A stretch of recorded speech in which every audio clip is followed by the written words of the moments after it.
नमस्कार मैत्रिणींनो, मी अर्चना. चला तर आपण सुंदर अशी बोटनेक ब्लाऊज डिझाईन पाहणार आहोत. तर हे बघा, त्यासाठी हे ब्लाऊजचे शोल्डर आहे 7 इंच, तर छाती 32 आहे. त्याच्यासाठी आपले हे माप आहे.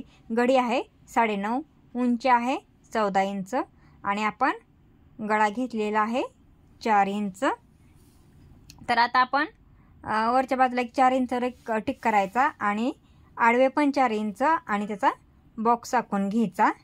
नंतर ना तिथून एक 7 इंचवर एक टिक करून घ्यायची. तुम्ही तुमच्या मनाने कमी जास्त गळा करून घेऊ शकता. तर आडवे 4 इंच घेतलेले आहे आणि आपण त्याचा एक बॉक्स आखून घेणार आहोत. तुमच्या मनाने तुम्ही कमी जास्त गळा घेऊ शकता. आता 7च्या निम हे बघा 3.5 3.5 वर एक टिक केलेली आहे आणि त्याला आपण बॉक्स आखून घेणार आहोत. हे का चौकोनी आकारामध्ये आपण हे आखून घेतलेले आहे आणि गळ्याला पण आपण आकार देऊन घेतलेला आहे वरच्या बाजूला. हे बघा अशा प्रकारे. आता काय करायचं आहे, कॅनव्हास घ्यायचे, त्याची डबल घडी घालायची आणि नंतर ना ते बघा निम्म अशा प्रकारे ब्लाऊजच्या आपल्या अस्तरवर ठेवायचे आणि गळ्याचा आकार आपण ड्रॉ करून घ्यायचा आहे. आपण जो गळ्याला आकार दिला तो आपण ड्रॉ करून घ्यायचा आणि नंतर ना हे बघा बाजूचे कॅनव्हास कट करून घ्यायचे.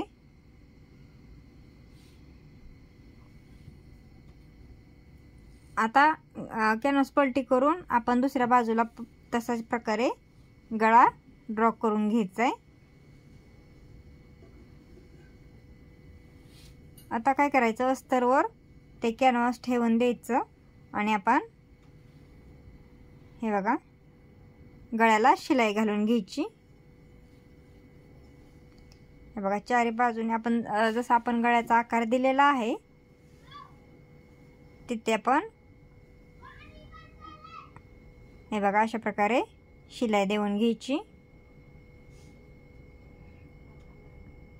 हे बघा आपण शिलाई देऊन घेतलेली आहे आणि थोडेसे कोपऱ्याच्या ठिकाणी कट देऊन घ्यायचं आहे आणि थोडेसे कापड अस्तरचे शिल्लक ठेवून बाजूचे आपण अस्तर कट करून घेणार आहोत.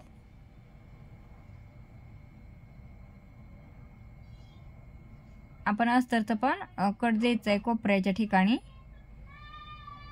हे बघा अशा प्रकारे. आता काय करायचं, थोडीशी कॅनव्हासवर अस्तरची दुमड घालून त्याला शिलाई घालून घ्यायची. हे बघा अशा प्रकारे पूर्ण कॅनव्हासला चारी बाजूने आपण शिलाई घालून घ्यायची. तर हे बघा आपण आपल्या चॅनलवर सुंदर अशा खूप वेगवेगळ्या डिझाईन आणखी पाहणार आहोत. त्यासाठी आपल्या चॅनलला लाईक, सबस्क्राईब आणि शेअर जरूर करा. हे बघा आता आपल्या कॅनव्हासवर ते शिलाई घालून झालेली आहे. आता ब्लाऊजचं कापड आहे ते आपण अस्तरवर ठेवायचे आणि त्याला आपण व्यवस्थित हे बघा अशा प्रकारे कापड ठेवायचे आणि त्याला पूर्ण चारी बाजूने आपण शिलाई घालून घ्यायची. अस्तर बरोबर आपण शिलाई घालून घ्यायची. आपलं हे कापड सरकणारे आहे त्याच्यामुळे व्यवस्थित असे आपण पकडून त्याला शिलाई घालून घ्यायची. आता काय करायचं, जे ब्लाऊजचे कापड शिल्लक राहिलेले आहे ते अस्तर बरोबर कट करून घ्यायचं. हे बघा आपण पूर्ण कापड कट करून घेतलेलं आहे. आता घडी घालून मध्यभागी एक रेषा आखून घ्यायची, कारण की आपला गळा बाजूला हलला जाणार नाही आणि आपलं ते कॅनव्हास जो आपण त्या ब्लाऊजला आखून घेतलं होतं गळ्याला ते लावून घ्यायचं आणि त्याला टाचणे लावून घ्यायचेत. हे बघा ते ठेवायचं आणि त्याला आपण या पिना लावून घ्यायचेत आणि गळ्याला आपण शिलाई घालून घ्यायची. तर आपण छाती 32 साठी हा गळा घेतलेला आहे. तुम्ही कोणत्या पण साईजसाठी अशा प्रकारे गळा डिझाईन शिवू शकता.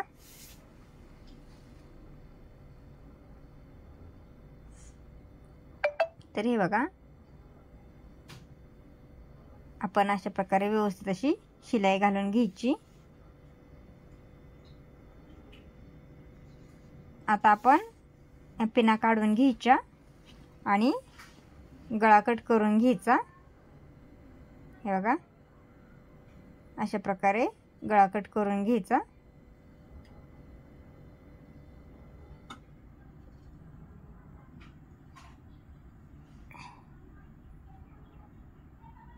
हे बघा आपण, आणि कोपऱ्याला आपण कट देऊन घ्यायचे, टिपकट होणार नाही याची काळजी घ्यायची. आणि गळ्याचा जो गोल आकार आहे तिथं पण आपण कट देऊन घ्यायचे आणि थोडेसे कोपऱ्याचे कट करायचे. आणि आपले जे कोपरे निघणार बाहेर आहेत ते असे व्यवस्थित प्रकारे काढून घ्यायचे कोपरे. हे बघा तुम्ही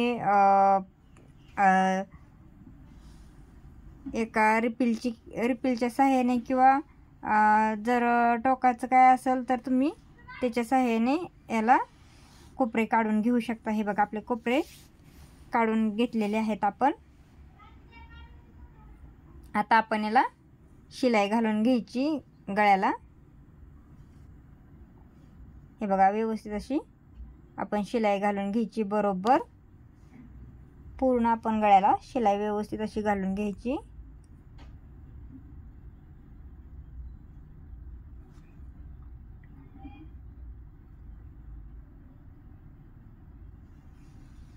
हे बघा अशा प्रकारे आपण व्यवस्थित, तुम्ही कोणत्याही कार्यक्रमासाठी किंवा काठपदर किंवा पैठणी साडीला जरी आपण बोटनेक गळा जरी शिवून घेतला तरी पण तो खूप छान दिसतो.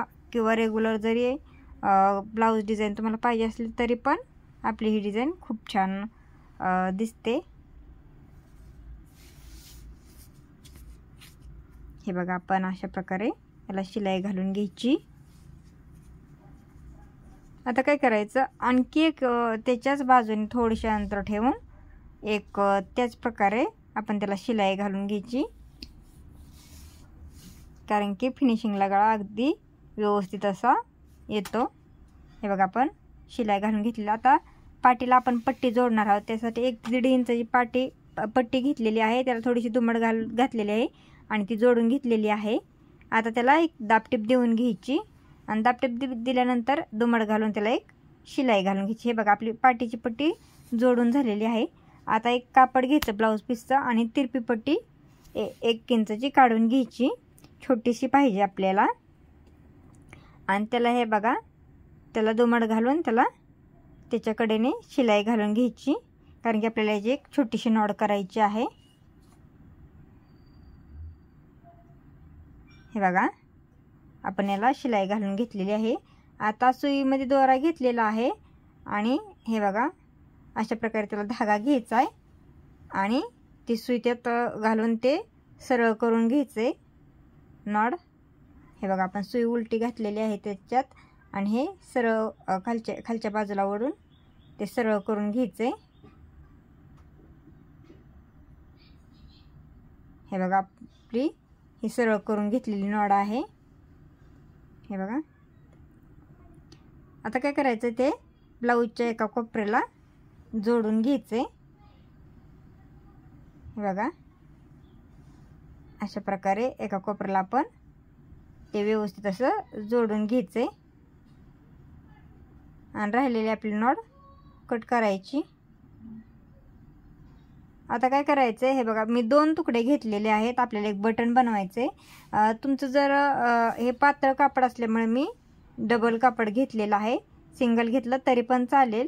आणि हे बघा व्यवस्थित अशी ते बटनाला धरून त्याला आपण चारी बाजूनी शिलाई घालून घ्यायची व्यवस्थित. हे बघा धागे घालून घ्यायचे आपल्या सुईने. हे बघा बटनमध्ये त्या कापडामध्ये आपण एक गुंडी ठेवलेली आहे ब्लाऊजची आणि हे बघा आपण अशा प्रकारे बटन बनवणार आहोत त्याचे. तुम्ही शो बटन बसवलं तरी पण चालेल, पण आपले हे कापडाचे सुंदर बटन दिसते. जर जाड कापड असेल तुमचं तर ते एकच सिंगल घेऊ शकता. मी हे पातळ असल्यामुळे डबल घेतलेलं आहे. हे बघा आपलं बटन तयार झालेलं आहे. राहिलेले आपण कट करून घेणार आहोत त्याचे कापड खालच्या बाजूचे आणि आपण याला बटन जोडून घेणार आहोत ब्लाऊजला. हे बघा आपलं बटन जोडून झालेलं आहे. आणि कसा वाटले आपली डिझाईन मला कमेंटमध्ये नक्की सांगा. आपल्या चॅनलला लाईक आणि सबस्क्राईब जरूर करा. धन्यवाद.